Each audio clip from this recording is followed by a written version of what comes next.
Dieu a tant aimé le monde qu'il a donné son Fils unique afin que quiconque croit en lui ne périsse point, mais qu'il ait la vie éternelle.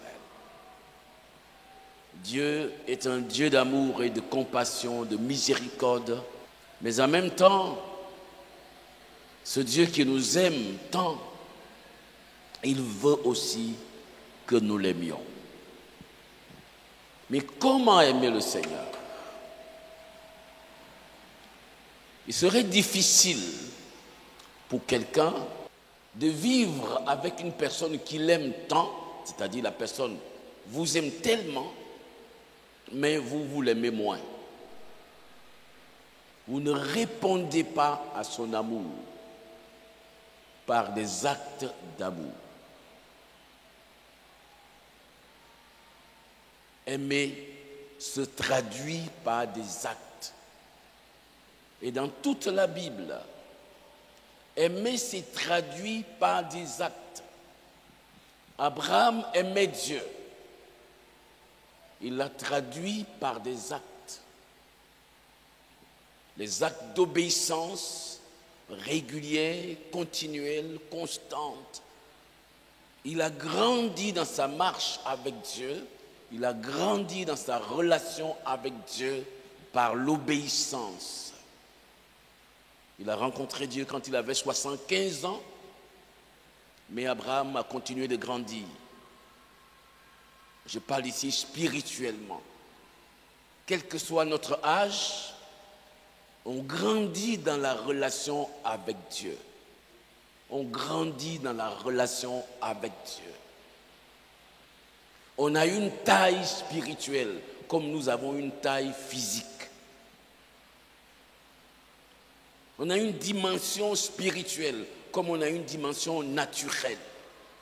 Quand vous vous réunissez, vous vous retrouvez entre humains, eh bien, on peut mesurer la dimension des hommes. Vous vous retrouvez en réunion de travail entre collègues, entre leaders, entre responsables.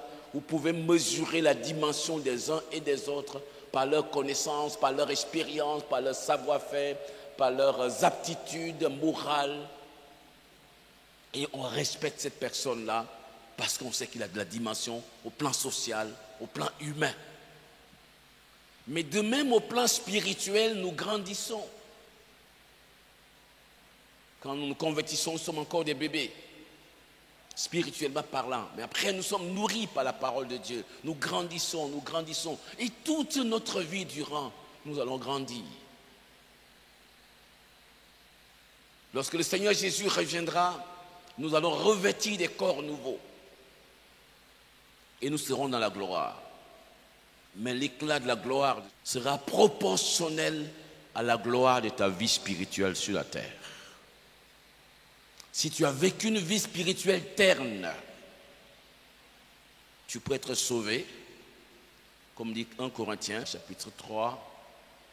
Tu peux être sauvé comme par le feu.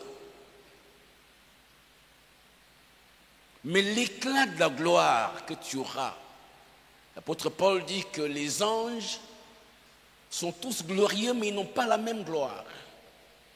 Les étoiles dans le ciel illuminent, mais n'ont pas tous le même éclat. Il y en a qui brillent d'un éclat plus fort. Juste pour vous dire, vous devez continuer de grandir. Nous devons continuer de grandir. Mais si vous devez grandir, il ne vous faut pas manger une seule fois par semaine. Si vous mangez une seule fois par semaine, les dimanches entre 9h30 et 11h, et vous attendez le dimanche prochain pour manger, je suis sûr que vous allez venir ici en flottant dans vos vêtements. Au bout de 3 semaines, certains ne pourront même pas conduire leur voiture pour arriver. Je sais que beaucoup d'entre vous, c'est très difficile d'étudier la Bible à la maison. Vous devez déjà prendre la discipline pour cela. Mais même quand vous le faites, il y a une bénédiction qui est liée à votre méditation personnelle de la Bible. Là, vous vous rencontrez avec le Seigneur, il vous parle. Mais il y a une autre bénédiction que Dieu réserve là où le peuple de Dieu se rassemble, là où il donne des grâces à certains ministères dans le corps de Christ pour vous enseigner la parole de Dieu avec la dimension de la révélation que Dieu leur donne. Et je peux vous assurer, une parole qui vient au bon moment peut changer votre vie, peut sauver votre vie, peut sauver votre famille, peut sauver votre entreprise, peut sauver votre vie. Vous savez, Dieu connaît le passé, connaît le présent, connaît l'avenir. Et très souvent, il lui plaît de nous préparer en tenant compte de ce qui vient dans 1 an, dans 2 ans, dans 3 ans, dans 5 ans, dans 10 ans, que nous ne voyons pas, que nous ne sentons pas, il nous prépare. Alors, quand ces choses arrivent, nous sommes prêts. Et nous pouvons traverser la tempête de façon sûre.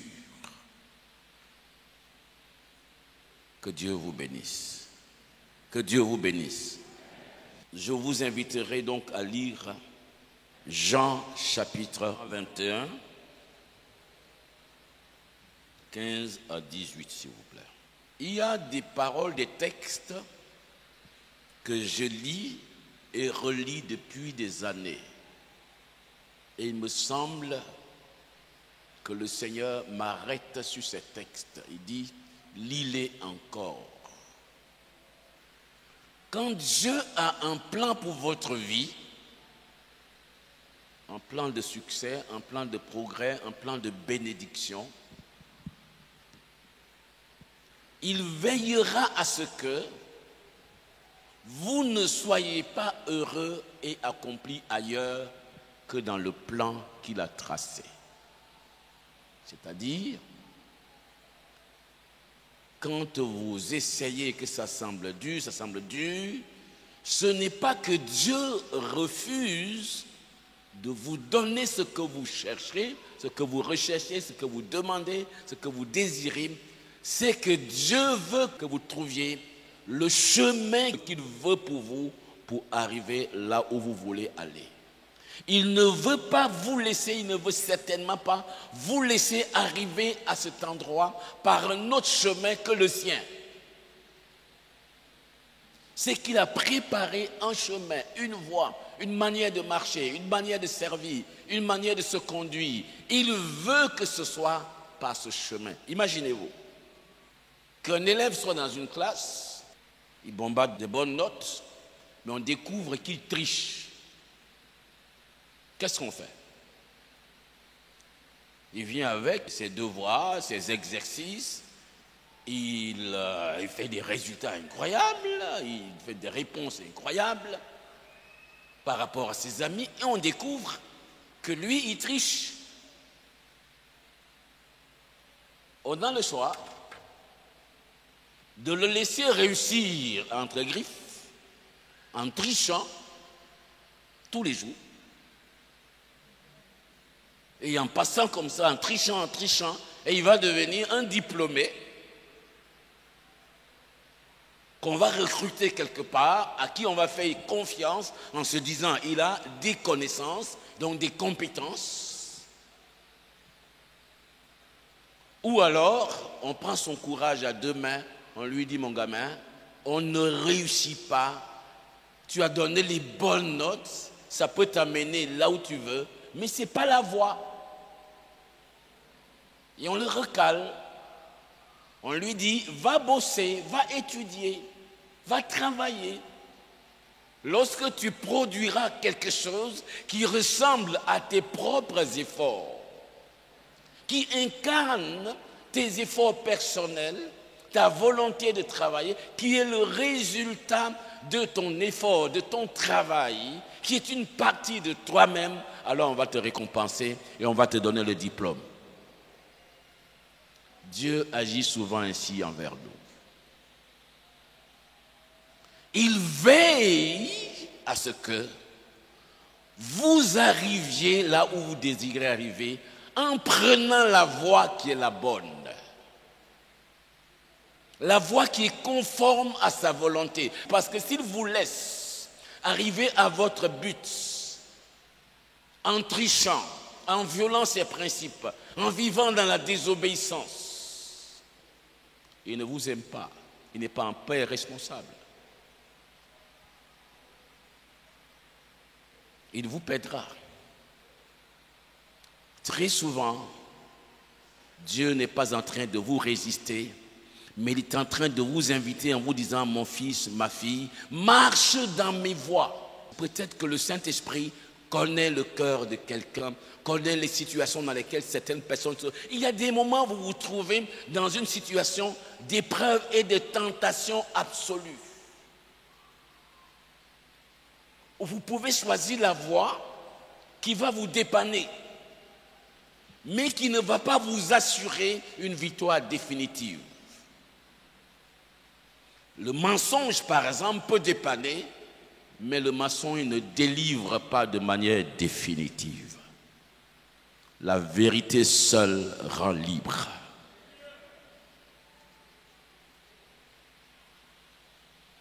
La vérité seule rend libre. Laissez-moi vous dire, chers amis, si vous marchez dans l'intégrité, que vous cultivez une vie d'intégrité, c'est-à-dire vous êtes honnête vis-à-vis de Dieu et vis-à-vis des hommes et vis-à-vis de vous-même, le chemin peut être difficile, mais quand vous arriverez au bout, vous resterez solidement planté et rien ne vous fera chanceler. Vous n'aurez pas la crainte de quoi que ce soit. Vous dormirez en paix et vous vous lèverez en paix. Vous ne craindrez aucun ennemi. Ils peuvent se lever, mais vous pouvez dire comme Jésus, voici le diable vient en face de moi, mais il n'a rien à moi. Il n'a rien à moi. Je ne dis pas qu'on ne va pas vous critiquer, on peut vous critiquer. Une chose est de vous critiquer, une chose est de toucher quelque chose du doigt pour dire voici formellement ce dont il est coupable. On peut vous critiquer, on peut vous calomnier, mais quand vous marchez dans l'intégrité, vous resterez debout au jour de la tempête. Et votre justice paraîtra comme le soleil à son midi au bon moment. Et les méchants seront retranchés et les justes posséderont le pays. Mes amis,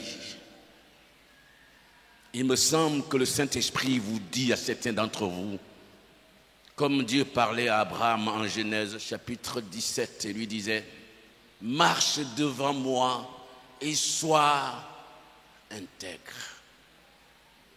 Vous savez pourquoi Dieu a dit ça à Abraham? Dans le chapitre 16, Abraham a pris sa servante sur le conseil de sa femme et qu'il a fait un enfant avec.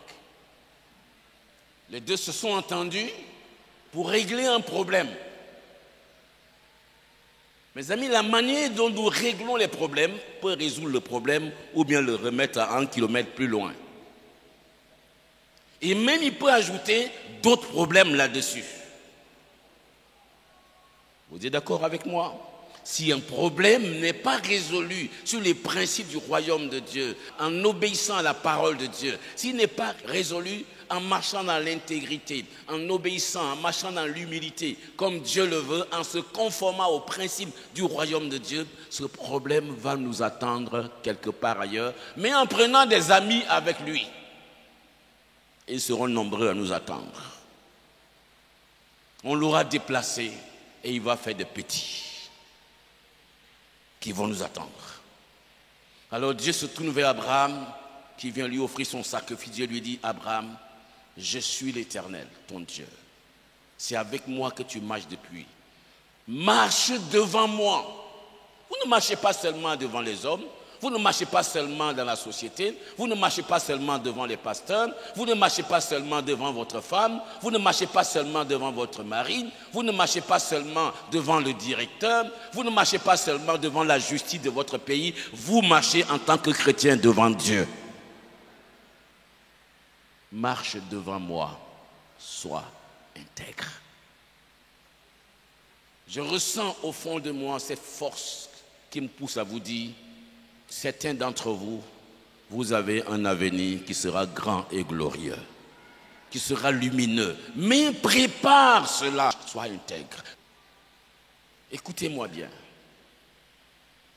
Dans la Bible, comme dans le monde naturel, des hommes et des femmes prédestinés à un avenir glorieux se sont disqualifiés parce qu'ils n'ont pas compris que pour être ce que Dieu les a appelés à être, ils devraient apprendre très tôt à marcher dans l'intégrité. Ils n'ont pas compris cela. Ils ont joué, ils se sont amusés. Ils n'ont pas compris que quand tu vas être un leader, un dirigeant, un chef, leur parcours depuis qu'ils sont un petit employé, qu'ils sont habitants du quartier, les affaires qu'ils font avec les gens, tous ces petits parcours, tout ça, au jour où ils vont être élevés, au jour où ils vont être vraiment élevés, ces choses peuvent peser dans la balance. C'est pour cela que vous et moi, nous ne devons pas vivre de manière inconsidérée et que nos actes de chaque jour, nos relations avec les gens chaque jour, vous êtes en affaire avec des gens, soyez honnêtes, intègres. Ça peut se révéler salutaire pour vous demain ou ça peut se révéler destructif si vous avez mal vécu ces choses. Vous vous souvenez de Ésaü, n'est-ce pas? Il était le premier fils d'Isaac. Il prétendait avoir le leadership pour succéder à Isaac et s'asseoir sur le trône d'Abraham. Malheureusement, il n'a pas compris que qui rêve à devenir un leader un jour commence à vivre dans l'intégrité dans sa jeunesse. Il a vécu dans le désordre et au moment de la succession, il était disqualifié. Même s'il avait la faveur de son père, qui avait été gagné par la viande, par les mets, par les biens matériels que Ésaü lui donnait, le Saint-Esprit agit par la prophétesse Rebecca pour mettre de l'ordre dans cette affaire de Dieu. Vous connaissez également l'histoire de Ruben. Il était le premier fils de Jacob en question. Il était l'aîné.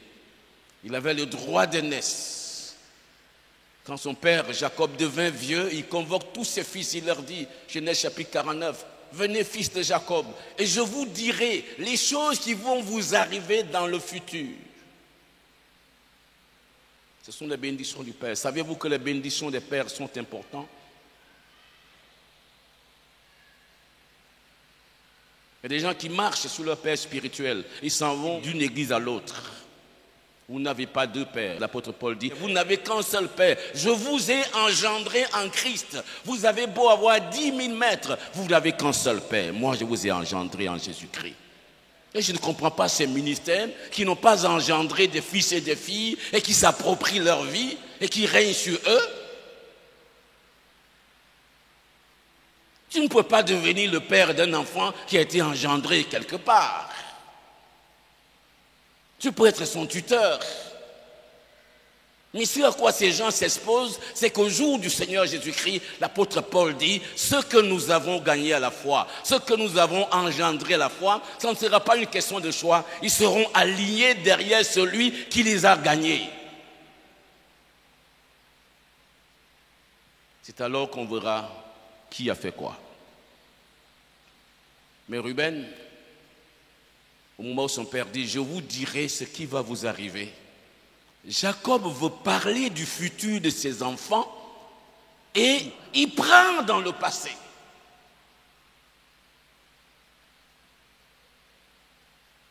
Il dit, Ruben, tu es mon premier fils, tu es ma force, c'est à toi qu'appartient la prééminence, mais tu ne l'auras pas parce que tu as souillé la couche de ton père. Il a couché avec l'une des femmes de son père. J'ai regardé dans ma Bible, j'ai dit, mais on n'a pas vu qu'il y ait eu un conflit de famille sur cette question. Apparemment, Jacob n'a rien dit sur la question pendant tout le temps. Mais au jour de la rémunération, ce que l'homme, Ruben, a semé par le passé, la légèreté, l'inconstance, le manque d'intégrité, le manque de crainte de Dieu, tout le désordre dans lequel il a vécu, se sont retrouvés comme des éléments qui ont pesé dans la balance. Et le Seigneur va prendre Joseph, il va l'élever pour qu'il soit grand. Marche devant Dieu, sois intègre. Marche devant Dieu, sois intègre. Sois humble. Marche devant Dieu, sois intègre. Ce n'est pas pour aujourd'hui seulement. Demain, ça va peser dans la balance. Demain, ça va peser dans la balance. Dans toutes tes relations avec les hommes, sois intègre. Quand quelqu'un a oublié sa chose, rends-la lui. Quand quelqu'un s'est trompé dans les comptes, dans tes relations commerciales avec lui, rappelle-le, rends-lui ce qui lui appartient. Peut-être dans 1 an, dans 2 ans, dans 5 ans, dans un concours de circonstances, cet homme va dire, c'est celui-là, celle-là qu'on a besoin. Parce que il fut un temps où il y avait ça. Voici ce qu'il a fait. La plupart du temps, quand Dieu a élevé des gens dans la Bible, les gens se sont souvenus des bonnes actions qu'ils ont accomplies et qui, au moment où ils les accomplissaient, on n'a pas pris garde à ça, on n'a rien dit. C'est comme ça que Mardochée a été élevé. On s'est souvenu qu'il y avait un coup qui s'est préparé contre le roi. Et c'est Mardochée qui a découvert, qui a révélé le roi, a eu la vie sauve. Et puis à l'époque, on n'a rien fait. Mais quand le temps est venu, le temps convenable, on s'est souvenu, les circonstances étaient rassemblées, on s'est souvenu en même temps de tout. Il a été élevé au rang de Premier ministre. Si vous marchez dans la justice, si vous faites bien votre travail, que cela n'est pas reconnu, aujourd'hui, continuez de bien travailler. Le temps viendra. Le temps viendra. Dieu vous fera justice. Dieu vous fera justice. Le Psaume chapitre 37. Fais de l'Éternel tes délices. Il te donnera ce que ton cœur désire. Plus loin, il dit, les méchants seront retranchés et les justes posséderont le pays. Joseph était en prison. Dans sa prison, il a expliqué les songes que certains prisonniers ont faits. Et ces explications étaient vraies. Avant que ces prisonniers soient libérés, il leur a dit, s'il vous plaît, quand vous sortez, dites aux autorités, je suis ici en tôle pour rien, on a menti contre moi. Ils sont sortis, vous savez qu'est-ce qui s'est passé? Ils l'ont oublié. Notamment celui pour qui le songe était favorable. Il a oublié pendant combien d'années, vous savez? 2 ans. Au bout de 2 ans, le temps de Dieu était arrivé. Dieu se souviendra de toi au temps convenable. Dieu se souviendra de toi au temps convenable. Dieu se souviendra de toi au temps convenable. S'il le fait avant, tu n'en auras pas les grands bénéfices. Il le fera au meilleur moment où ça te profitera. Quand Pharaon était dans l'impasse, il a fait un songe, personne ne peut expliquer. Les plus grands savants de Pharaon, les plus doués, personne. Le pays entier s'est trouvé dans une crise d'intelligence, de savoir, de sagesse. Parce que le Seigneur a placé la barre haut et le temps vient où Dieu va placer la barre haut dans ton entreprise. Il va placer la barre haut quelque part où tu vis. Et quand tu as été préparé, on cherchera quel est cet homme, cette femme qui a la capacité, qui a eu l'habitude de résoudre les questions difficiles, qu'on aime ou qu'on n'aime pas. Que ton nom commence par quelque chose qu'on ne veut pas. On cherchera ce que tu sais faire. En ce moment-là, Dieu t'élèvera. C'est alors que quelqu'un s'est souvenu de Joseph. Il a dit au roi Pharaon, ah, mais là je me rappelle maintenant, il y avait un petit Hébreu dans la prison quand j'ai été enfermé. On a eu des songes, mon collègue et moi, il nous a tout expliqué et tout s'est accompli comme il a dit. Au moment où il s'attendait le moins, une escorte arrive de la présidence, on fait sortir Joseph. Il est passé des ténèbres à la lumière en une journée. De la prison à la primature en une journée. De la détresse à la gloire dans une journée. De l'humiliation à la gloire en une seule journée. Mais mes amis, Ce n'est pas un miracle instantané, ça se prépare très tôt, ça se prépare chaque jour, tes actions de chaque jour, ton travail de chaque jour, à quelle heure tu te lèves, à quelle heure tu vas au travail, à quelle heure tu viens, comment tu te conduis, comment tu agis, comment tu dépenses, comment tu parles aux gens, comment tu vis. C'est tout ça qui construit ça. M'aimes-tu, Simon, fils de Jonas? Là, on est dans Jean chapitre 21. Oui, Seigneur, je t'aime. Prends soin de mes agneaux. M'aimes-tu plus que tout ceci ne m'aime, Simon, fils de Jonas? Oui, Seigneur, je t'aime. Prends soin de mes brebis. Troisième fois, Simon, fils de Jonas, est-ce que tu m'aimes? Simon est triste parce que Jésus lui demandait une troisième fois de suite, est-ce que tu m'aimes? Et qui répond, Seigneur, tu sais tout, tu sais que je t'aime.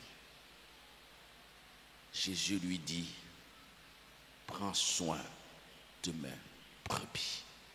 Ça sera la dernière recommandation que Jésus donnera à son disciple et à son ami Pierre avant d'être enlevé au ciel. La dernière chose qu'il aura dit à Pierre, de façon personnelle. Mes amis, le cœur de Jésus, l'âme de Jésus, l'esprit de Jésus est dans cette parole. Il y a 1001 choses que Jésus aurait pu demander à Pierre et lui ordonner. Mais il y en a une seule qu'il a recommandée et il y a une seule question qu'il a posée. La seule question, Simon, est-ce que tu m'aimes? Il dit oui. Maintenant, je vais vous poser la question à vous et à moi. Est-ce que vous aimez le Seigneur? Est-ce que tu aimes le Seigneur? Mes amis, toutes ces semaines, répondez à cette question. Est-ce que tu aimes Jésus? Il n'a pas dit est-ce que tu vas à l'église, mais est-ce que tu l'aimes? Est-ce que tu aimes le Seigneur? Si la réponse est oui, voici ce qu'il te dit. Prends soin de mes brebis, de mes agneaux. Les brebis, c'est qui? Les agneaux, c'est qui? Les agneaux, ce sont les nouveaux convertis, les gens qui sont entrés dans la maison de Dieu, les gens pour qui Jésus est mort, pour qui son sang est versé. Et qui ont entendu l'évangile, qui se sont convertis, qui sont venus dans la maison de Dieu. Jésus ne veut pas qu'ils soient abandonnés. Il compte sur toi. Tu ne peux pas les ignorer.